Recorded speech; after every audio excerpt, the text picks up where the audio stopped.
Capítulo 9 de Glaucoma, segunda parte. Doctor Carlos Argento. Número 9. Tratamiento médico del glaucoma. El objetivo primario del tratamiento del glaucoma consiste en disminuir la PIO a valores normales para así disminuir el riesgo de progresión del defecto del campo visual y del nervio óptico. El tratamiento médico por medio de la instilación tópica de fármacos hipotensores es la primera línea de elección en glaucomas. Glaucomas primarios de ángulo abierto y glaucomas secundarios. Básicamente hay dos formas de disminuir la PIO con medicamentos: disminuyendo su producción y facilitando su salida. De no resultar efectivo el tratamiento médico y comprobar progresión de la enfermedad o de resultar el tratamiento intolerable por los efectos adversos locales o sistémicos de los medicamentos, será necesario cambiar el tratamiento médico a procedimientos con láser o quirúrgicos. Existen distintos y numerosos fármacos hipotensores oculares. Durante mucho tiempo se utilizaron para el tratamiento crónico medicamentos como la acetazolamida oral, que hoy solo se reservan para casos especiales. Los fármacos de utilización cotidiana son beta bloqueantes tópicos, selectivos y no selectivos, inhibidores de la anhidrasa carbónica, agonistas alfa-2 presinápticos y análogos de las prostaglandinas. Como primera línea, de ser posible y no estar contraindicada, debe comenzarse el tratamiento con análogos de prostaglandinas o con beta bloqueantes. Si la PIO no regula, pueden combinarse las prostaglandinas PEG con los beta bloqueantes, o uno de ellos combinado con inhibidores de la anhidrasa carbónica tópicos o agonistas alfa-2 presinápticos. En caso de requerir una tercera medicación, por no responder a las anteriores, se elige y combina entre beta bloqueantes, prostaglandinas, inhibidores del 1A-AC, agonistas alfa-2 presinápticos y colinérgicos, pilocarpina. Si con 3 drogas la PIO no regula, con 4 probablemente tampoco regule. En ocasiones y por cortos periodos de tiempo se pueden adicionar a la medicación tópica los inhibidores de la anhidrasa carbónica sistémicos, acetazolamida, Diamox, que es un diurético de techo alto no ahorrador de potasio. Esquema sencillo de tratamiento médico en glaucoma. De ser posible, deben utilizarse las prostaglandinas y no los beta bloqueantes. Primera línea: análogo prostaglandínico, latanoprost o beta bloqueante. Segunda línea: combinar dos de estas cuatro opciones: beta bloqueantes, análogo prostaglandínico, latanoprost, travoprost, bimatoprost, inhibidor de anhidrasa carbónica tópico, dorzolamida, brinzolamida, agonista alfa-2 presináptico, brimonidina.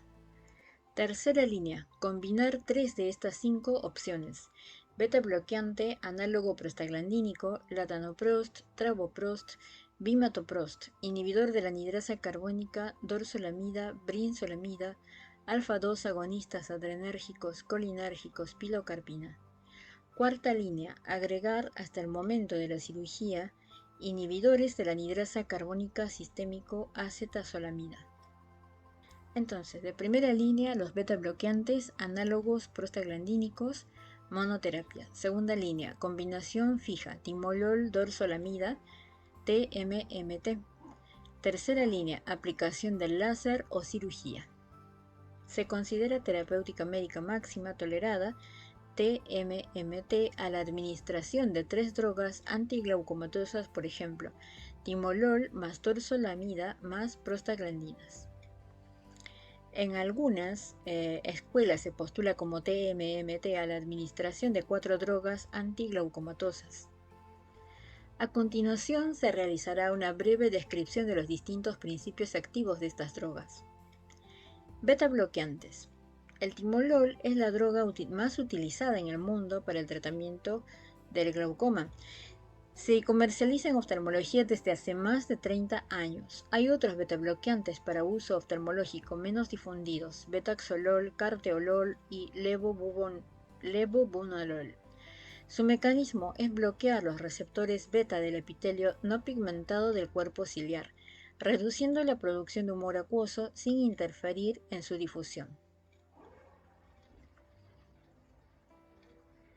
reducen la PIO hasta un 25% aproximadamente y suelen instilarse 2 veces por día. Existen en el mercado combinadas con dorzolamida, con latanoprost o con brimonidina para mejorar el cumplimiento del tratamiento por parte de los pacientes. Como existen receptores beta 1 en el corazón y beta 2 en el pulmón, pueden producir bradicardia y broncoespasmo. De hecho, están contraindicados formalmente en los pacientes asmáticos. Entre otros efectos adversos se encuentran disminución de la libido, ojo seco, anestesia corneal, depresión, confusión y pérdida de memoria. Inhibidores tópicos de la anhidrasa carbónica. Estos agentes inhiben directamente la acción de la enzima anhidrasa carbónica que actúa en la formación del humor acuoso en el epitelio no pigmentado del cuerpo ciliar. Antes se las utilizaba en forma sistémica, comprimidos y en forma crónica. Sin embargo, la vía oral solo se utiliza actualmente en forma esporádica o para urgencias, mientras que la forma tópica sí es de uso crónico. Se comercializa en nuestro país desde 1996. La más difundida es la dorzolamida, existiendo en el mercado además la brinzolamida. Ambas tienen un efecto hipotensor ocular menor al del timolol, hasta un 20% de reducción de la PIO respecto de la basal. Se instila 3 veces por día sola o 2 veces por día cuando se adiciona a otro antiglaucomatoso.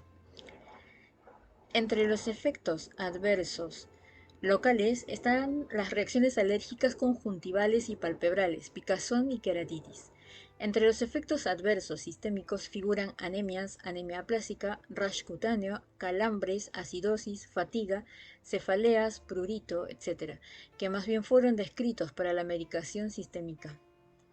Agonistas alfa-2 presinápticos. Son agentes selectivos para los receptores alfa-2 adrenérgicos, que actúan primordialmente reduciendo la producción de humor acuoso por medio de la vasoconstricción de las arteriolas del cuerpo ciliar y además facilitan el drenaje del humor acuoso. Se administran 3 veces por día como monodroga y 2 veces por día cuando se adicionan a otros antiglaucomatosos. Estas drogas están formalmente contraindicadas en pacientes pediátricos por producir desde somnolencia hasta hiperactividad del sistema nervioso central. Pueden producir dermato-bléfaro-conjuntivitis folicular crónica, que obliga a suspender su administración. Además, puede causar somnolencia, letargo, sequedad de boca, etc. Pilocarpina, colinérgico utilizado para el glaucoma desde hace más de 100 años. Es la droga más accesible en lo económico. Posee un excelente poder hipotensor ocular, hasta un 40%, pero tiene vida media corta que obliga a administrarla 3 o 4 veces por día. Tiene muy escasos efectos adversos sistémicos, pero es un potente miótico que altera el campo visual de los pacientes y produce dolor ocular y cefaleas por contracción del músculo ciliar. Es cataratogénico y puede provocar desprendimiento de retina en ojos predispuestos. Se ha asociado su uso a reacciones pseudopenfigoides. Análogos de las prostaglandinas, PG, son las drogas antiglaucomatosas más modernas. Llegaron a Argentina en 1997. Actúan sobre receptores FP del cuerpo ciliar que activan metaloproteinasas, las que degradan las fibrillas de colágeno del músculo ciliar. De esta manera aumentan la salida de humor acuoso a través de la vía uveoescleral o alternativa, produciendo una importante disminución de la presión intraocular de hasta el 35%. Hay 3 prostaglandinas que se usan como antiglaucomatosos: latanoprost, travoprost y bimatoprost. Actualmente, el latanoprost está indicado como droga de primera elección en el tratamiento del glaucoma. Son muy cómodas dado que, gracias a su vida media larga, se administran una sola vez al día. Sus efectos colaterales son la hiperemia conjuntival, que puede desaparecer hacia los 90 días, la hiperpigmentación del iris y de la piel periocular y la sensación de cuerpo extraño, así como también entrecruzamiento, aumento del número, grosor y largo de las pestañas. Las prostaglandinas son las primeras drogas capaces de regular el perfil diario de presión intraocular de 24 horas como monoterapia.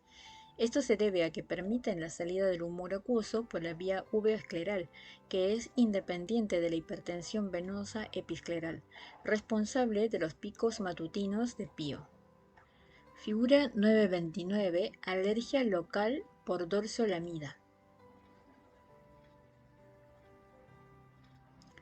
Figura 930. Crecimiento de pestañas por análogos de prostaglandinas.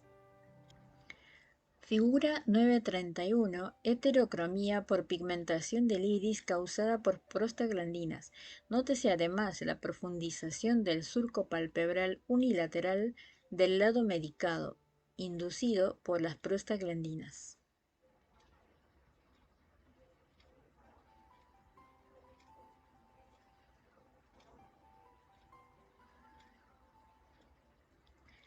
Tratamientos con láser en glaucoma. El glaucoma agudo por bloqueo es una de las pocas y verdaderas urgencias oftalmológicas. Además, el no reconocimiento de este cuadro o su tratamiento tardío suelen dejar al paciente con importantes secuelas y o con pérdida total de la visión del ojo afectado. Una de las consecuencias más graves ante la no reversión de este cuadro es la atrofia del nervio óptico, con consecuente pérdida irreversible de la visión. Iridotomía. La finalidad del tratamiento es igualar las presiones de la cámara anterior y posterior, para que de esta forma el iris deje de obstruir el trabeculado filtrante. Como ya dijimos que el humor acuoso no puede pasar entre el iris y el cristalino, es necesario crear una nueva vía entre ambas cámaras. Esto se logra normalmente con una iridotomía realizada con rayo láser o, menos frecuentemente, con una iridectomía quirúrgica. En el primer caso, el ojo debe presentar una córnea relativamente transparente para que el láser pueda surtir efecto sobre el iris, por lo que es necesario primero disminuir la pío por otra vía para disminuir el edema de córnea. Al mismo tiempo, este edema no posibilita el ingreso de fármacos tópicos a la cámara anterior, por lo que se debe recurrir siempre, en primera instancia, a la utilización de fármacos sistémicos que llegarán al globo ocular a través del torrente circulatorio. El tratamiento debe iniciarse con acetazolamida por vía oral en comprimidos. Pueden administrarse 2 comprimidos de 250 miligramos de inmediato y luego dar una dosis de mantenimiento hasta la realización de la iridotomía con un comprimido de 250 miligramos cada 6 horas. Después se comienza con la instilación de pilocarpina tópica al 1 o 2% cada 15 minutos. Cuando la pío no disminuye, debe administrarse glicerol por vía oral o, si es necesario, o no remite con el anterior, puede administrarse manitol por vía endovenosa bajo monitoreo cardiológico. La prescripción debe realizarse según el siguiente esquema. Manitol de 1 a 2 gramos por kilo intravenoso a pasar en 45 minutos. Un frasco de manitol de 500 mililitros al 20% contiene 100 gramos de la droga. El mecanismo de acción de la acetazolamida, que es un diurético, es la disminución de la producción de humor acuoso en forma temporal, y el del glicerol y el manitol es la disminución de la pío por un efecto osmótico que extrae el líquido del globo ocular y lo dirige hacia el torrente sanguíneo. Debe recordarse que en el bloqueo pupilar en ojos pseudofáquicos o afáquicos no debe utilizarse pilocarpina, por el contrario, deben tratarse con midriáticos o cicloplégicos. En el caso del glaucoma facomórfico, el cristalino debe extraerse en forma urgente. La iridotomía puede hacerse con jack láser o con láser de argón. Para la realización de la iridotomía es necesario utilizar la lente de Abraham o de Weiss, que se ubica sobre la superficie corneal por medio de una gota de ácido poliacrílico o sustancias similares. Esta lente tiene en su superficie anterior una zona amplificada que se puede rotar para buscar el mejor lugar para realizar el procedimiento. Se requiere también la aplicación de anestésico tópico, siendo el más utilizado la proparacaína al 0,5% y una gota de pilocarpina 1% para estirar y afinar el iris. Una vez que se ubicó el lente sobre la superficie corneal, es recomendable buscar una cripta verdadera para aprovechar el menor espesor del iris en ese lugar. Es suficiente una única iridotomía que debe ubicarse preferentemente entre horas 11 y 1. Siempre debe realizarse en los 180 grados superiores, lo más cercano posible de la hora 12, para que el párpado superior luego la cubra y no produzca síntomas secundarios como la fotofobia o diplopía monocular. La iridectomía periférica debe realizarse en ambos ojos, ya que el 50% de los pacientes con glaucoma agudo en un ojo tendrán un episodio similar en el ojo contralateral dentro de los 5 años. A veces, un paciente puede volver a sufrir un glaucoma agudo en el ojo con iridotomía previa. En estos casos, siempre hay que verificar que la iridotomía esté permeable. Si ese es el caso, se debe pensar en la posibilidad de que se trate de un iris plató. En estos casos, la iridotomía no es suficiente para inhibir los ataques agudos y es necesario efectuar una gonioplastia con láser de argón. El diagnóstico de iris plató puede hacerse en forma retrospectiva tras repetición de un glaucoma agudo con iridotomía permeable o también ante la visualización gonioscópica de un iris en meseta. En estos casos es muy útil efectuar una ultrabiomicroscopía VM que confirma objetivamente el diagnóstico gonioscópico. Algunos autores reportan que la configuración de iris en meseta puede ser tratada simplemente con una iridotomía, mientras que el síndrome de iris en meseta debe tratarse con gonioplastia y se diagnostica cuando un glaucoma agudo no cede o repite con iridotomía permeable. Gonioplastia con láser de argón. El objetivo de la gonioplastia es cambiar la configuración del iris periférico, disminuyendo su altura para que no pueda ocasionar un bloqueo angular. Es importante recordar que en los pacientes con opacidades de medios en los que no se pueda observar el fondo de ojo, es indispensable siempre realizar una ecografía ocular con modo A y B, pues a veces el cuadro de glaucoma agudo puede ser causado por un tumor que lleve el diafragma irido cristaliniano hacia adelante, pero que no sea visible biomicroscópicamente por encontrarse detrás del iris. Profilaxis. Cuando se está en presencia de un ángulo estrecho definido como la no visualización de los elementos del ángulo normal o por la ausencia de banda de cuerpo ciliar, espolón escleral y conducto de Schlemm, alta posibilidad de cierre angular, se debe indicar que la realización de una iridotomía profiláctica, especialmente en pacientes con antecedentes familiares de glaucoma agudo, edad avanzada o con antecedentes oftalmológicos de glaucoma agudo en el ojo contralateral.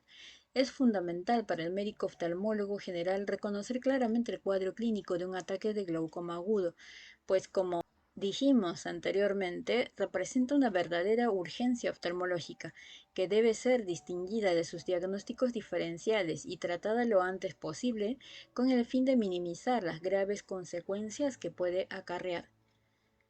Trabeculoplastia. Este tratamiento es una alternativa a la terapéutica del glaucoma primario de ángulo abierto, tal vez intermedia entre el tratamiento médico y el quirúrgico. Su efectividad suele ser baja con una tasa de falla de hasta el 80% a los 5 años, es decir, se trata de un tratamiento transitorio de la hipertensión ocular. Consiste en realizar disparos con un láser de argón sobre el trabeculado, con el fin de lograr la distensión de la red trabecular secundaria a la retracción de los puntos fotocoagulados y así aumentar el paso del humor acuoso a través de ella, con la consecuente disminución de la presión intraocular. Para realizar la trabeculoplastia se utiliza un láser de argón. Se debe instilar anestésico tópico sobre la superficie ocular y utilizar un lente de gonioscopía de contacto, lente de Richt, con el fin de visualizar el trabeculado en el seno camerular. El procedimiento se realiza en los 180 grados inferiores y puede repetirse de ser necesario. Láser transescleral y ciclofotocoagulación. Es un procedimiento que se limita a su utilización en glaucomas descompensados, absolutos, ojos ciegos y dolorosos, refractarios en general a otros tipos de tratamientos quirúrgicos. Su finalidad es fotocoagular las cabezas de los procesos filiares, lugar de la producción del humor acuoso, con el objetivo de disminuir su producción y, por ende, disminuir la presión intraocular. Puede realizarse a través de la esclera con frío o diodo láser o con una sonda dentro del ojo, endofotocoagulación. Tratamiento quirúrgico de los glaucomas. Trabeculectomía. El tratamiento quirúrgico del glaucoma consiste en realizar una especie de bypass al conducto de Schlemm funcionalmente deficiente. La técnica estándar continúa siendo la trabeculectomía, descrita originalmente por Kearns. Está indicada en todos los glaucomas primarios de ángulo abierto, glaucomas estrechos crónicos o por bloqueo orgánico, glaucoma por pseudoexfoliación, pigmentario, traumático y algunos postquirúrgicos y posuveitis. Consiste en realizar una incisión conjuntival de 6 a 8 milímetros de extensión pegada al limbo o a 8 milímetros del limbo esclerocorneal. Luego, tallar a hora 12 un flap escleral de aproximadamente 4 por 4 milímetros. Después se talla un segundo flap más profundo que ingresa en la cámara anterior y que debe contener el conducto de Schlemm. Este segundo flap se extrae, luego se realiza una iridectomía periférica y seguidamente se sutura el flap escleral superficial y se cierra la conjuntiva en forma hermética. Esto deja que el humor acuoso pase de la cámara anterior hacia el espacio subconjuntival, lo que generará una ampolla subconjuntival, ampolla de filtración. Se considera que la trabeculectomía tiene una tasa de éxito del 82% a los 5 años y del 67% a los 10 años. Éxito igual, pío igual o menor a 18 milímetros de mercurio, sin o con medicación. Las fallas de esta cirugía están muy relacionadas con la cicatrización de esta ampolla. Es por eso que en determinados casos pueden utilizarse antimetabolitos como el 5-fluorouracilo o la mitomicina C, que ayudan a inhibir la cicatrización subconjuntival. Antes de continuar, vamos a ver la técnica de iridotomía con jack láser. La iridotomía debe realizarse preferiblemente a hora 11 u hora 1, lo más cerca de la hora 12. No debe realizarse por debajo de la línea inferior del párpado superior y, en lo posible, debe efectuarse en una cripta verdadera, como se muestra en la zona amplificada. En esta figura 932 se muestra el láser en el tratamiento del glaucoma. Y en esta imagen se muestra la técnica de gonioplastia. Los impactos subliminales de 200 micrones de spot deben realizarse en los 360 grados, pero siempre por fuera de la línea de exclusión, zona amplificada, que corresponde al collarete del iris.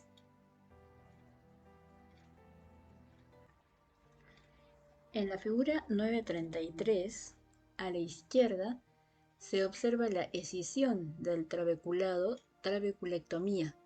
En el centro, la gonioscopía postquirúrgica y a la derecha, la iridectomía periférica quirúrgica. De nuevo,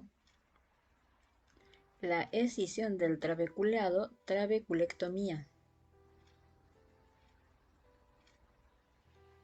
En el centro, la gonioscopía postquirúrgica.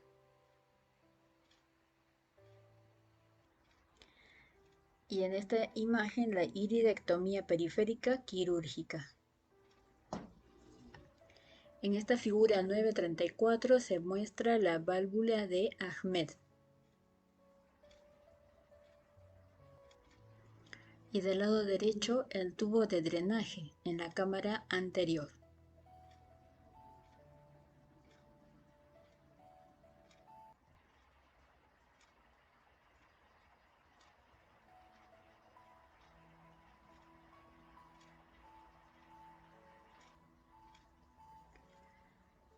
Cirugías filtrantes no perforantes. Existen variantes a esta técnica de trabeculectomía, como por ejemplo la esclerectomía profunda no penetrante, EPNP, en donde se intenta evitar la entrada en la cámara anterior y sin embargo se logra una buena filtración de humor acuoso con menos riesgos intraquirúrgicos y postquirúrgicos, pero como toda técnica quirúrgica no está exenta de fracasos y complicaciones. A corto plazo tienen una tasa de éxito similar a la trabeculectomía. A largo plazo faltan datos. Dispositivos de drenaje, también llamados implantes valvulares o simplemente válvulas. Este procedimiento está indicado en pacientes que necesitan ser reintervenidos, falla de una o más trabeculectomías, por mal estado de la conjuntiva o cuando existe una distorsión importante de la anatomía del seno camerular, glaucomas congénitos refractarios. También es de primera elección en pacientes con uveitis por la inflamación crónica que presentan, que produce sinequias periféricas y cicatrización de las ampollas. En nuestra experiencia es la técnica de elección en glaucomas neovasculares y glaucomas post-queratoplastia penetrante. Básicamente, un dispositivo de drenaje consiste en un plato o reservorio y un tubo que conecta el plato con la cámara anterior y en ocasiones con la cámara vítrea. En esta cirugía se realiza una incisión conjuntival y un bolsillo conjuntival, preferentemente entre el recto superior y el recto externo. Se prueba la permeabilidad de la válvula con solución balanceada, se coloca el plato de la válvula en el bolsillo escleral y se la sutura en la esclera a 8 milímetros de limbo con 2 puntos. Luego se realiza una paracentesis y se introduce el tubo de la válvula en la cámara anterior. Se cubre el tubo con un parche de esclera donante. Este logra una comunicación entre la cámara anterior y el espacio subconjuntival a través de un tubo de silicón. Se considera que los dispositivos de drenaje tienen una tasa de éxito de 20 milímetros de mercurio o menos, con o sin medicación, de un 46% a los 5 años de realizada la operación. El tubo puede obstruirse con iris, sangre, vítreo o fibrina, mientras que la válvula puede quedar encapsulada por cicatrización de los tejidos vecinos al plato. En todos estos casos, la consecuencia es el fracaso. Procedimientos ciclodestructivos. En glaucomas absolutos, pío alta, enojo ciego y doloroso, y en los refractarios se pueden destruir con diodo láser parte de los procesos ciliares para reducir la tasa de producción del humor acuoso. También se utilizan en ojos con múltiples cirugías filtrantes y escasa visión. Se realiza a través de la esclera, ciclofotocoagulación transescleral o con la sonda del diodo en cámara anterior a través de la pupila. Endociclofotocoagulación. Emergencia en glaucomas.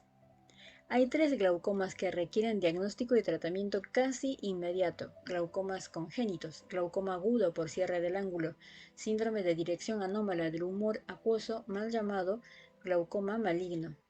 Glaucomas congénitos. Estos glaucomas representan verdaderas urgencias en oftalmología. En general aparecen tras el nacimiento y hasta el primer año de vida, dado que se deben a la presencia de restos mesodérmicos pretrabeculares que no se reabsorbieron en el 7º mes de vida intrauterina, como sucede normalmente. Este fenómeno genera que los recién nacidos presenten presiones intraoculares muy elevadas, que no responden al tratamiento médico, por lo que deben ser intervenidos a la brevedad posible en forma quirúrgica. Los glaucomas congénitos se clasifican en primarios y en asociados a malformaciones oculares o sistémicas. Los primarios, a su vez, se dividen en tipo 1 y tipo 2, descritos en gonioscopía, que presentan hipertensión al momento del nacimiento. El tipo 3, descrito también en gonioscopía, es un glaucoma congénito tardío, que también se gesta durante la vida intrauterina, pero se manifiesta con frecuencia entre la segunda y tercera década de la vida. En general, responde en un principio al tratamiento médico, pero luego termina haciéndose refractario y exigen tratamiento quirúrgico. Los glaucomas congénitos asociados a malformaciones oculares o sistémicas corresponden, entre otros, al síndrome de Sturge-Weber y otras facomatosis, síndrome de Axenfeld-Rieger, síndrome de Peters, aniridia, embriopatías y fetopatías. Es importante que el médico pediatra y el médico oftalmólogo reconozcan los signos precoces de la enfermedad, ya que cuanto antes se instaure el tratamiento quirúrgico, mejor será el pronóstico.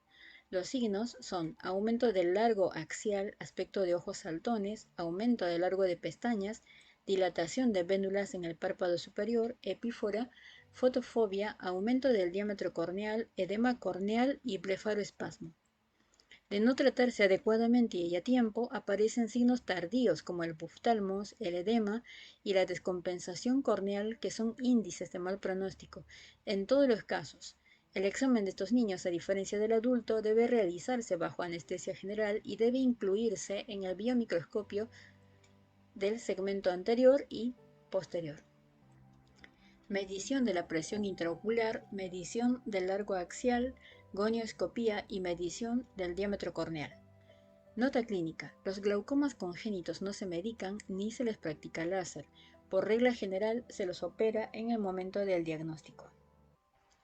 En esta figura 9.35 vemos niños con glaucoma congénito.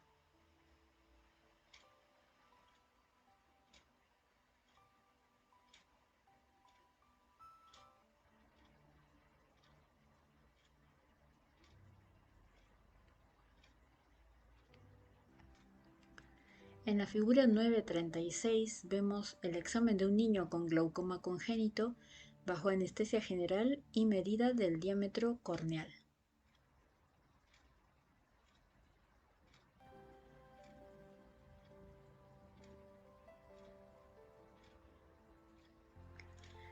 Glaucomas agudos. La irirectomía y gonioplastia se utilizan en el glaucoma agudo. El término glaucoma por cierre angular, acuñado por Joaquín Barrequer, es muy conveniente para este tipo de glaucoma, pues son varias las causas que pueden conducir a esta condición. La causa desencadenante fundamental es un bloqueo pupilar que, al impedir el pasaje del humor acuoso de la cámara posterior hacia la cámara anterior, desplaza la porción ciliar del iris hacia adelante y secundariamente cierra hacia el seno camerular, mientras en el glaucoma simple, aún con niveles altos de presión y con seno camerular abierto o estrecho, el humor acuoso llega siempre a ponerse en contacto con el trabeculado. En el glaucoma agudo hay un traslado del seno camerular, es decir, un cierre del seno que impide el contacto del humor acuoso con el trabeculado filtrante. Esto ocurre durante el ataque de glaucoma agudo. Este traslado del seno camerular ha ocurrido por rotación de la pared intermedia, cuerpo ciliar y raíz del iris, que toman como eje de rotación al espolón escleral y se adosan al trabeculado filtrante. Lo ocluyen y dan lugar al brusco aumento de la presión intraocular.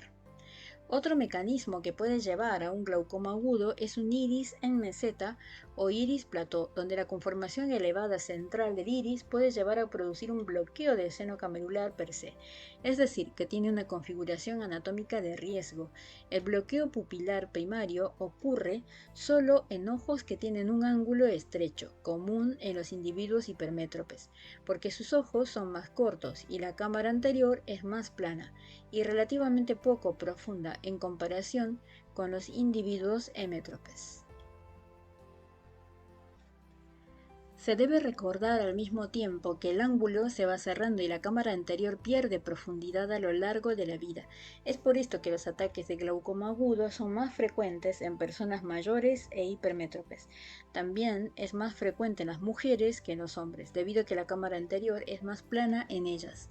Otras veces, el engrosamiento antero-posterior del cristalino también puede conllevar a una anteriorización del diafragma irido cristaliniano, con un consecuente estrechamiento de la cámara anterior. Algunos fármacos capaces de desencadenar un glaucoma agudo son los anticolinérgicos sistémicos, antihistamínicos y antipsicóticos.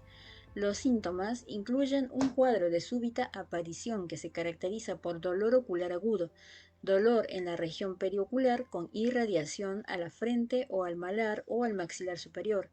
Es acompañado de malestar abdominal, vómitos, náuseas, calambres en el estómago, visión borrosa, visión de halos o irisaciones alrededor de las luces y o disminución o inclusive pérdida de la visión en el ojo afectado. En el ataque se apreciarán los siguientes signos: hipertensión ocular marcada, de entre 50 y 70 milímetros de mercurio, edema de córnea a predominio subepitelial, que produce la visión borrosa o en halos, que se produce por el ingreso de humor acuoso en las capas más superficiales, dilatación pupilar, con disminución de la reacción a la luz, cámara plana y seno bloqueado.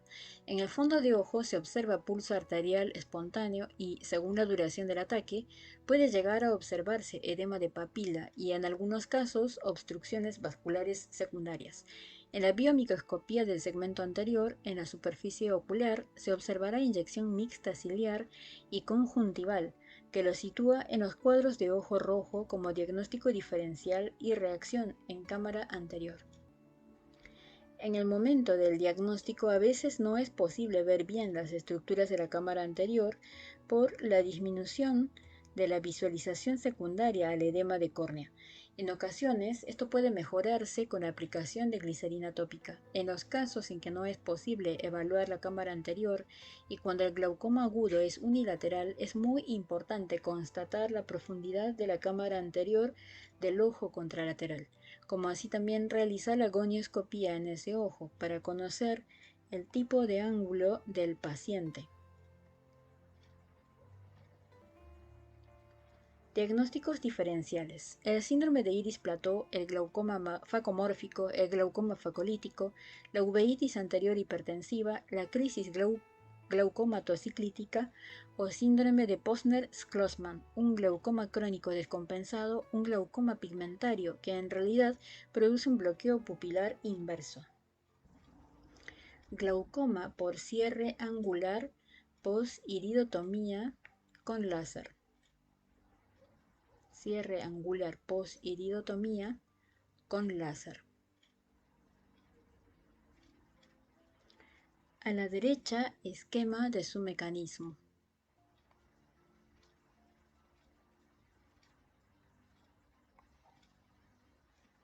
En esta figura 938 se ve las secuelas de glaucoma agudo por bloqueo del ángulo. Se observa atrofia del iris y discoria. Glaucoma maligno. El mal llamado glaucoma maligno se debe llamar síndrome de mal dirección del humor acuoso.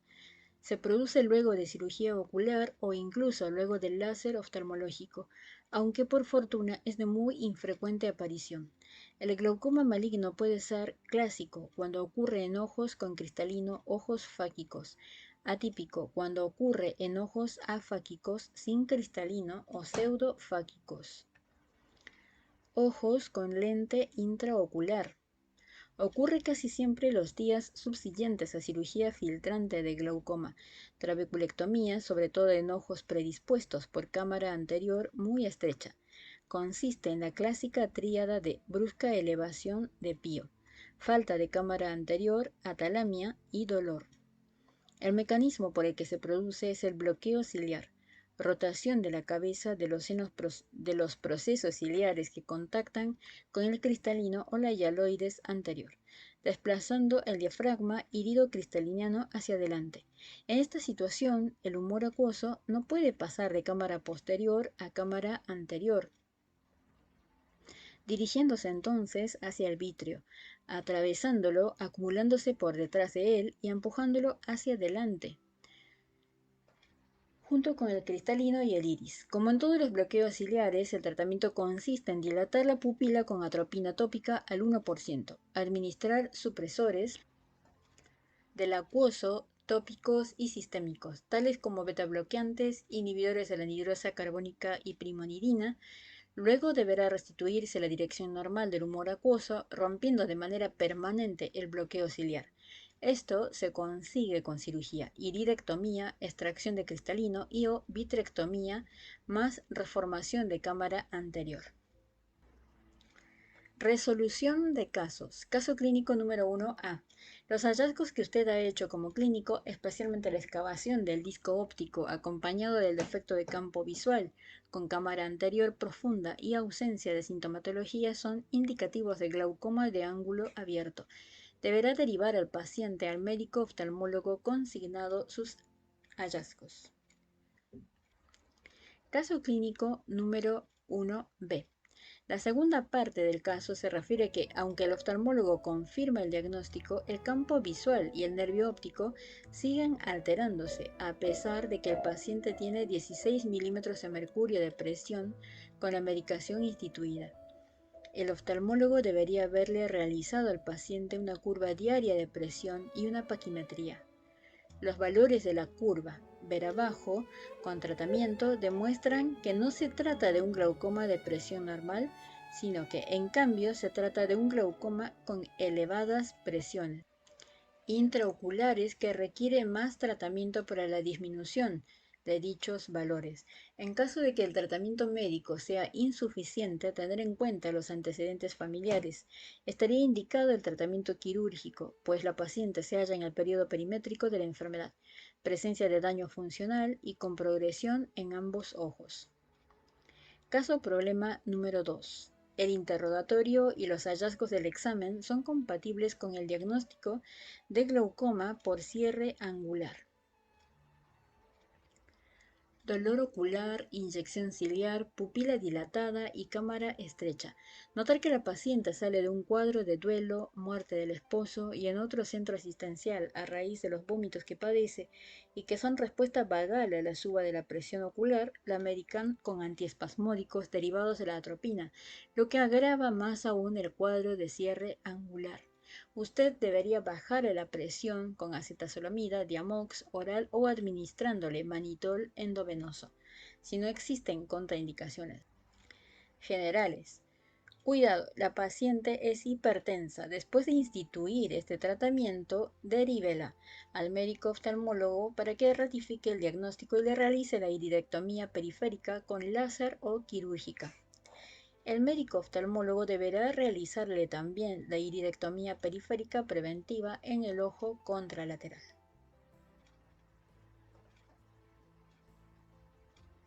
En esta figura tenemos el caso problema número 1b, curva diaria de presión ocular del paciente. Paciente femenina de 63 años, fecha del examen 15 de mayo del 2006. Curva diaria de presión realizada sin tratamiento. Drogas, Xalatan, Cosopt. Ojo derecho, ojo izquierdo. Tiempo en horas. La pío.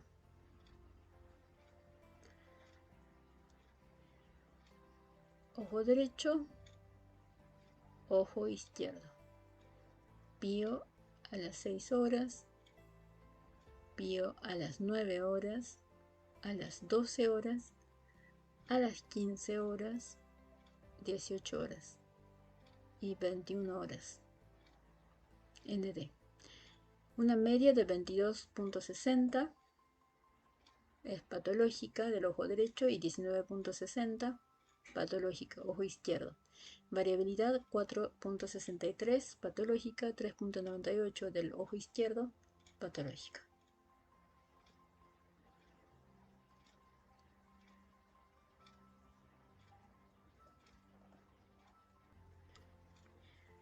Resumen, el glaucoma es una patología ocular en la que el aumento de la presión intraocular lleva a un daño anatómico del nervio óptico y que a su vez llevará a un daño funcional en el campo visual. Es una patología crónica y generalmente asintomática. Hasta sus últimos estadios, de no corregirse, lleva a la ceguera irreversible. Recordamos que si bien las formas primarias de ángulo abierto son más frecuentes luego de los 50 años de edad, existen formas secundarias que pueden presentarse en cualquier edad, mientras que las formas congénitas se presentan luego del nacimiento y durante los primeros días de vida, a excepción de los glaucomas congénitos tardíos que se expresan entre la segunda y tercera década de la vida. Si bien los glaucomas de ángulo abierto primario y algunos secundarios son de lenta evolución y crónicos, cabe recordar que el glaucoma de ángulo estrecho agudo es de aparición súbita y si no se corrige lleva a la ceguera en horas o días, siendo esta también irreversible.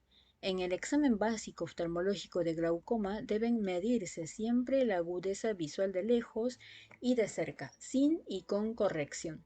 Realizar un campo visual por confrontación o computerizado.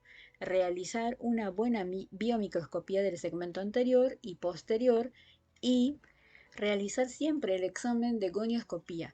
La tonometría junto al examen del nervio óptico y el campo visual son los tres pilares para la estadificación de la enfermedad, mientras que la gonioscopía lo es para su clasificación.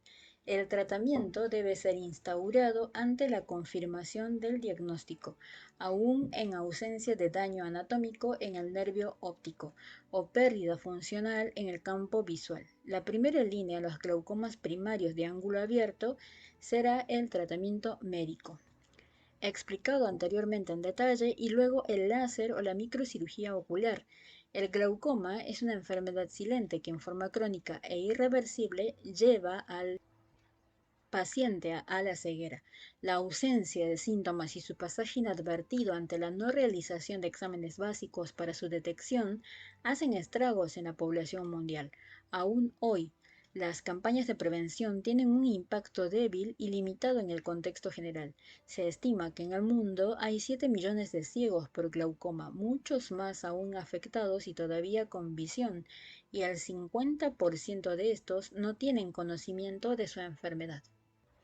Importante urgencia oftalmológica: el glaucoma agudo, ojo rojo, inyección mixta, cámara plana, pupila dilatada y arrefléxica. Tratamiento: acetazolamida, manitol, cuando disminuye la presión ocular, pilocarpina. Y hemos llegado al final del capítulo 9 de glaucoma del libro de oftalmología del doctor Carlos Argento.